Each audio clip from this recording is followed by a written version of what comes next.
way to build muscle and build fat. Obviously not build fat, burn fat, excuse me. It's been a long day and it's only 1:20. So again, if you're looking to build muscle and burn fat, these are 3 different types of sandbag exercise you can incorporate into your routine, which will be perfect for your routine at home, or if you go somewhere and traveling and you can fill the sandbags anywhere. All right, let's get started. So 3 pieces of equipment, like I said, sandbag. We have a traditional sandbag, like a long rectangle circular sandbag. We also have these jerry cans, which are kind of like a farmer carry, which we'll be utilizing in a workout today. And then we also have a sandbag kettlebell, which looks like, so we're over all different movements. If you guys are new here, feel free to subscribe. If you like my off-filter comments or my misspeaking, feel free to subscribe and stay tuned for more. All right, let's get started. So the first sandbag, the traditional sandbag, the first exercise is going to be a sandbag squat and a sandbag lunge. So I'm going to give you guys kind of the 2 exercises you can think about using into your routine, and I'll give you guys some example workouts. So the first one, sandbag squat or lunge. A couple different options. You can either do this in the front rack or the back rack. Now, if you have the sandbag on the back rack position, you're going to have to get it up and overhead. I'll demonstrate that here in a second. I would recommend, if you're new and you feel comfortable getting up and over, go with the back, because most of the load will be supported by your torso, shoulders, versus having more of that front rack, or stand in that front rack position and using a little bit more of your upper body to push on the chest. So I would recommend the back. That's what it looks like. You're going to start with the sandbag underneath your feet. You're going to place it on top of your toes or kind of roll it onto your feet. From here, I'm going to demonstrate without the sandbag. You're going to power clean the sandbag. So I'm going to press away from the floor, wait till the sandbag gets kind of around above my knee. Then I'm going to jump, shrug, pull myself under. Then we can reset the sandbag, adjust it. Then we're going to push press the sandbag to our back. So I'll demonstrate both. I'm going to give you guys both movements. The squat position with both the front and back. And then we'll also go over the lunge position in that front and back. So clean front rack position. You guys notice here my hands are gripping the handles. But again, that sandbag is more on my chest. So it's kind of compressing on my lungs, so this is a little more of a challenging position. But for the squat position, my feet are going to be underneath my shoulders, toes turned out slightly. Hopefully you guys can still hear me with the mic. I will sit my butt straight down, get my hip crease below the top of the thigh, and then I'm going to stand. For the lunge, you do a traditional forward lunge. I take a lunge forward, back knee touches the ground, and then return. You can also do a reverse lunge, back knee touching the ground, and then stand back. All right, so that was the push press to the back rack position. And so we have the bag, as you notice, more on my upper back, shoulders, and traps. My neck is slightly forward, a little bit pitched forward. But again, this position, most of the load is supported by the back. I recommend using this position or adjust the hands to the handles on the outside. Now, if you're looking for the sandbags are from GORUK. You can check them out linked below. You can also use code GAUX, GO1010. That'll give you 10% off all sandbags if you want to check them out. All right, so once I have the sandbag here set up, again, if I do the squat, feet are into my shoulders, toes turned out slightly. I'm going to push my butt straight down, get my hip crease below the top of the thigh, and then I stand. If I'm doing the lunge, right, my feet are into my hips, I take a step forward, back knee touches, I stand back to standing, return to standing, and then alternate legs. Notice when I do my lunges, I'm not tight roping it, meaning I'm not putting my feet in line with each other. So step forward, knee touch, return. Same thing in reverse. If I do reverse lunges, reverse and stand. Now, I prefer reverse lunges a little bit more unless I'm doing a walking lunge, meaning I start in one position and I'm taking my steps and I'm walking forward.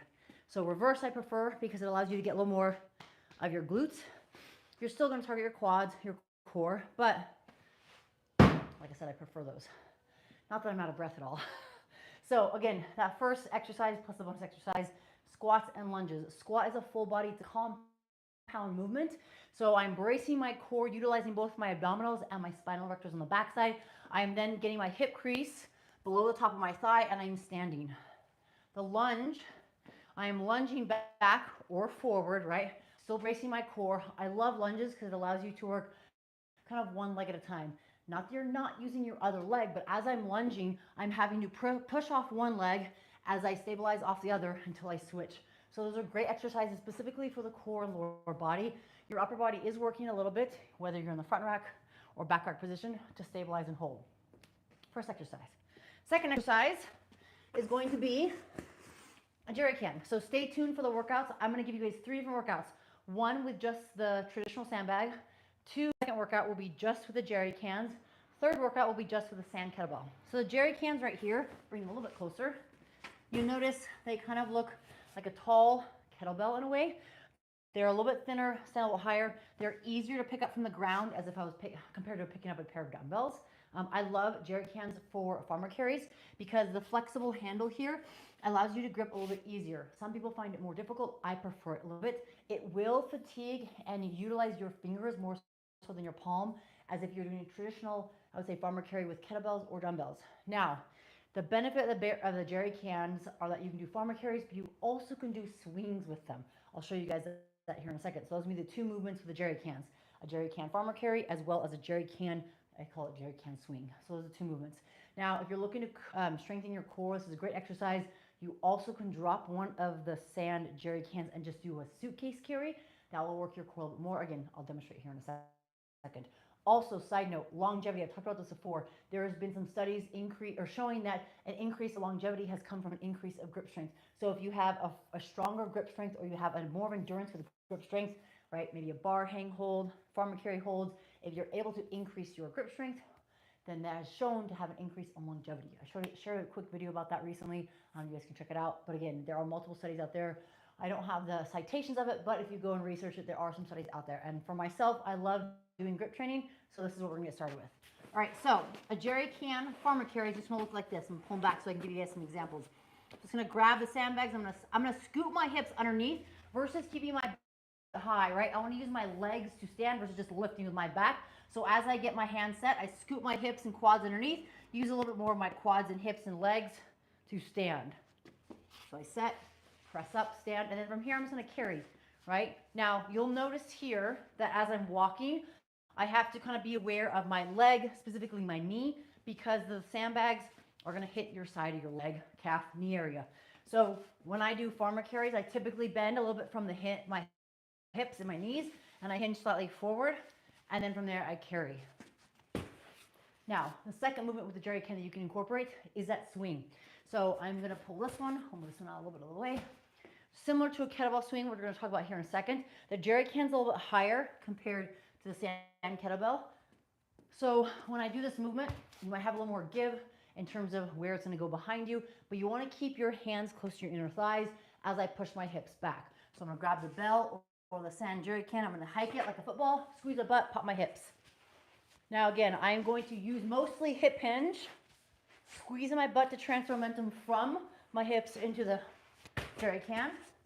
I'm also going to have a slight bend in the knee. Because this is a little bit longer of an object versus a kettlebell swing, it requires a little bit more of a practice of momentum in terms of the hinging and extending. You need a little more aggressive hip extension to get that bell all the way up, because not only do you have the weight here, but you also have most of the weight at the bottom, because as you're swinging out, any sand that might be close or the top is going to be pushed away slightly if there's any gap or extra space in there. All right, so those are the two movements. The bonus one I'm going to give you guys here is just a suitcase carry. So say you only have one jerry can. This is great for core strength and grip strength. I have my one hand on that suitcase, or on the suitcase. Well, that's where the name comes from, suitcase carry, as if I'm carrying a suitcase. But I have that one hand on my jerry can, and then I'm fighting to keep my body stacked versus letting the weight pull me. So I, again, scoop my hips under, stand, and I keep my shoulders, hips stacked as I walk. So that's the bonus exercise for the jerry can. Third sandbag that we're going to go over is a sand kettlebell. So it is shaped like a kettlebell, similar to a kettlebell filled with sand. Lots of different movements you can go over here. Since I talked about the sand jerry can already swing, I'm going to touch base with it with a smaller bell. Then I'm going to give you guys two other movements that you can utilize with this movement, or the sandbag. Also, again, if you're interested in checking them out, GoRuck has them. You can use code GAUX10. They'll give you 10% off any sandbags or any items you want. All right, so just points of performance to the kettlebell swing. Kettlebell is going to be in front of you like the top of the pyramid. Your feet are the base. I'm going to grab the bell, hike it like a football. As I hinge from my hips, I squeeze my butt, pop my hips, slight bend in the knee. I'm trying to keep my inner thighs as close as I can to my groin. I'm almost rubbing or placing my hands where my leg meets my torso or core. The problem I see with a lot of people is that the arms start to drop really low. The bell is down here. Now, if the weight's down here and it's swinging back and forth, that lower back is going to take a lot of that work. Meaning, I'm here, This is having to brace really, really hard. If I can keep that load a little bit closer to the body, maybe my torso comes up slightly like an inch or so, but now that load is close to my body, it's a little bit easier to swing. So highly recommend assessing your swings and see where you are position-wise. Also, with the sand kettlebells, the handles are flexible. You're only going to be doing Russian style. So as soon as that car drives away, we are going to be going just to shoulder eye level. Now, this is the style, right? American style is typically overhead, right? With a hard, like a hard traditional kettlebell here from Rogue, you can do that. Going overhead is near impossible because of the flexible handle. That weight's going to kind of crash into your hands. That was the first kind of exercise recap from the jerry can. Second exercise is going to be really important with this is a goblet squat with a sand kettlebell. I personally flip it upside down. So I flip it, I grab the sides, so the bell essentially is kind of an angle or perpendicular to the body. Hope you can still hear me with the mic. Points of performance, just like the squat with the traditional sandbag, feet under the shoulders. I push my hips straight down, get my hip crease below the thigh, and then I stand. I see a lot of people traditionally squatting like this, right? Maybe they're emphasizing the glutes, but you're gonna get full range of motion and full use of your joints and muscles if you stand all the way up and squeeze your butt cheeks. Now you don't have to actually squeeze every rep if you don't want to, but try to imagine your hip joint finishing underneath your shoulder joint or hip on top of your ankle. That's where you're gonna get that full range of motion.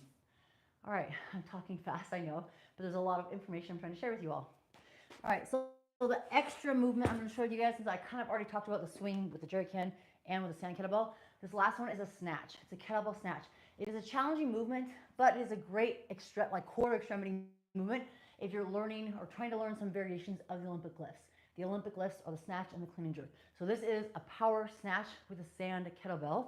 So it looks like so. So I grab the sand kettlebell, I punch it overhead, come back down. I'm only going to demo with my left hand since I tore my right hand at the gym the other day. So my feet are underneath my shoulders or slightly outside. A couple variations. I sometimes, with the sand kettlebell, I'll actually stand in front of it. So I kind of have a little bit of extra oomph and extra swing with that bell. So also if you have a watch, flip over your face or take it off because that sand kettlebell will hit the back of the forearm. So I'll hinge from the hips. Back is flat. I'm going to grab the handle, as you see right here. And as I open my hips and pop my hips, I'm going to think of swinging that bell out, right? Quarter extremity, my hips open. That arm's going to kind of come up. I can kind of bend the arm. Then I'm going to think of almost pulling, retracting, and punching through. So it's hard to kind of do slow motion. But as you notice, as I come down, I almost want to use my hips to pop. Shoulders will slightly shrug. Elbow slightly bends, and I'm punching through the sandbag. So notice how the sandbag kind of rolls over gently and receives here versus don't do that. Does not feel good on the elbow specifically, but also the shoulder, right? So you want to think as you're swinging up, right? Shoulder shrug, slight bend, punch through, retract, and punch through. So that's going to allow you to have a smooth transition with the power snatch with the sand kettlebell. Now, you notice I didn't go all the way to the floor. For the workout that I'm going to share with you guys here in a second, you don't have to go all the way to the floor. If you want to, that's totally fine. If you're switching hands, it might be a little easier. So if you're going from left hand to right hand, if you decide you want to do so many reps on one arm, so many reps on the other arm, that's fine. They call it a hang kettlebell snatch, meaning the hang is not, I'm going to like kind of between my knees, lower thigh. I'm not all the way going to the ground. So again, those are options. Now, we're not going to have tons of high reps for this workout with a kettlebell snatch, excuse me. But if you do have high reps or you want to do lots of reps, I recommend wearing some gloves. I've gotten blisters and torn my hand sometimes. There's a lot of friction and movement with that fabric. And again, just as a safety precautionary measure. Excuse me. Goodness gracious. Quick check at the comments real quickly. Happy New Year, DA, Jeffrey, hello. Thanks for tuning in, you guys. You guys are awesome. Punch and pull also helps with iron kettlebell from smashing against wrists. Jeffrey, yes. So great comment.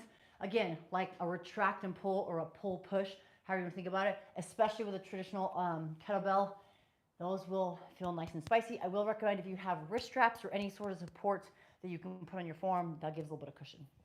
All right, now for the meat and potatoes. Let's go over the quick workouts.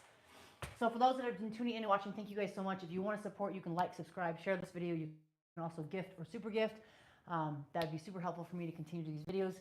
It takes a lot of time and effort, not only for the video itself, but post-production, pre-production, especially when I'm doing lives. It's a little bit smoother, but any other videos take lots and lots of work and time. So any support is greatly appreciated.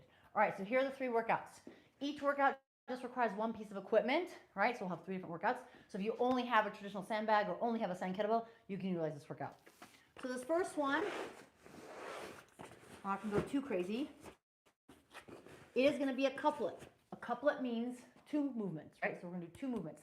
The first one with the sandbag, we're going to bring it up to the shoulders, power clean to the shoulders. We're gonna get it into the back. We are going to do 20 lunges. So you can do 20 lunges forward, 20 lunges backwards, doesn't matter. Remember, forward lunge, it's 20 total, right? So alternating legs, so 10 and 10, but I do want you to alternate. So if I'm going forward, right, 1, 2, et cetera, we'll do the 20 lunges. Then we're going to drop the sandbag, and then we are going to do 10 lateral hops. Now you might think, oh, only 10 lateral hops.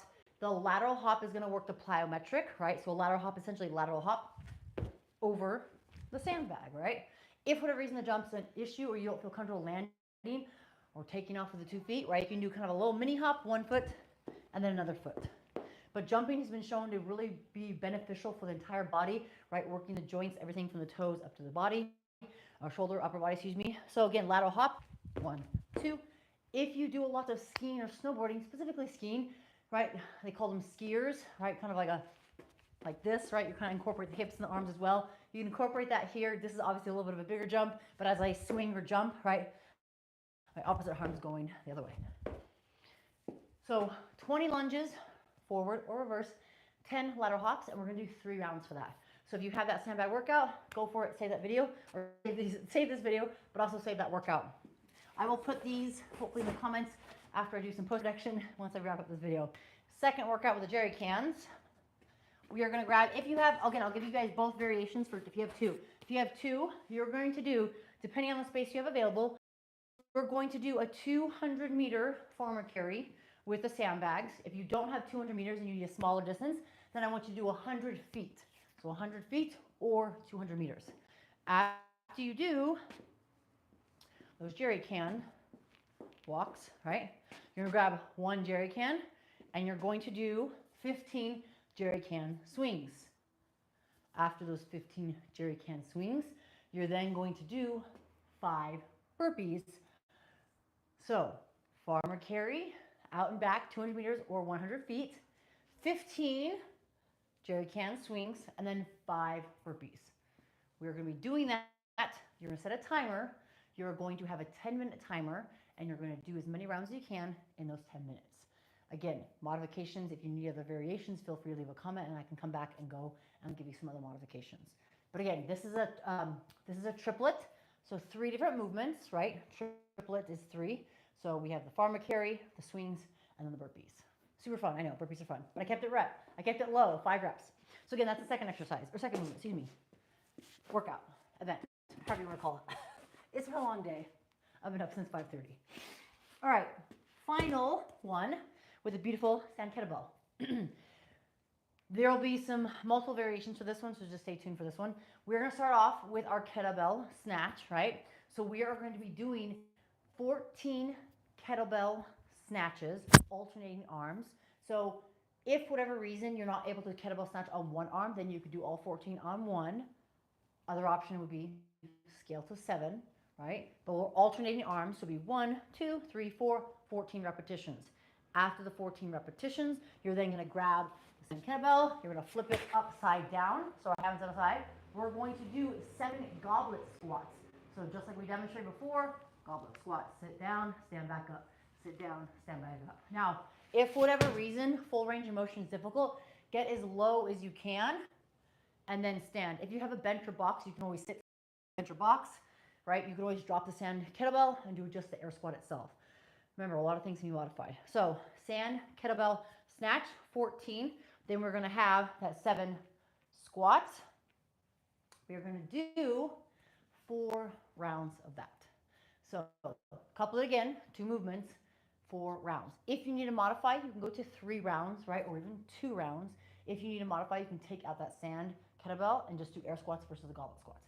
Now I know this is a lot of information. I try to go a little bit slower, try to give pauses and breaks, but we have two couplets, that first workout and that third workout. The second one was a triplet, right? So we had triplet workout, again, 3 movements. So I try to give you guys some variations. We had 2 for time, which is a task priority workout. We had 1 where the time was set. So that was a time priority workout. So 2 tasks, 1 time. All right, 3 different variations you guys can utilize for that. If you guys have any questions, feel free to drop a comment below. Again, you can check out the sandbags below and use that code and I'll give you 10% off. Thank you guys so much for the support. We're going to wrap this up. If you feel like this is beneficial and you guys want to share with others, hopefully other people will see it and they'll be able to utilize these workouts for their training. Have a beautiful day.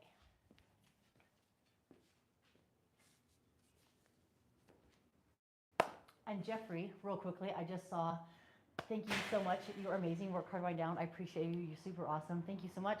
Just found you. Hopefully we'll connect with you soon and hopefully we'll see you at the Rogue Invitational. I know this year it is at Australia. It is also in Scotland again, so hopefully we'll connect again. But again, appreciate your support. It means so much to me. Thank you. Thank you. I will see you all soon. You guys are amazing.